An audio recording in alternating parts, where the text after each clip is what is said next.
खै ल्याउनु त बुढा मोबाइल हेरौँ त्यसो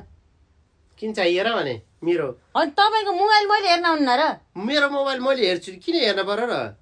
मोबाइल हेर्न दिनु आफ्नो आफ्नो हेर्ने क्या मैले हजुरको मोबाइल चेक गर्दैन हजुरले मेरो मोबाइल किन चेक गर्नु पर्यो भने त्यस्तो हुन्न नि बुढो किन हुन्न बुढा र बुढिया पनि त मोबाइल तेरो र मेरो हुन्छ र हुन्न के हुन्न के भयो यो सबैभन्दा ठुलो विश्वास हो के होइन त्यत्रो जिन्दगी सुम्पिया मान्छेबाट मोबाइल सुम्पिन सक्नुहुन्न सक्दिन मोबाइल भनेको यो आफ्नो पर्सनल हुन्छन् धेरै कुरा हुन्छन् त्यो होइन नि आफू के चोरले खुट्टो तान्छ भने तान्नु हो त्यसै आफै त्यस पासपोर्ट भन्नु ल्याउने त मोबाइल पासपोर्ट दिन्न छैन मोबाइलको पासपोर्ट दिन्न घर गाली ल ल ल हेर खोल त गई यीको पासपोर्ट हाने त पासपोर्ट कति हो थाहा तपाईँहरूलाई राम राम राम राम राम राम हे भगवान् देख्दा सोझो देख्नुहुन्छ भाइ यो मान्छेको गतिविधि कस्तो भन्दा महिला मात्रै थाहा के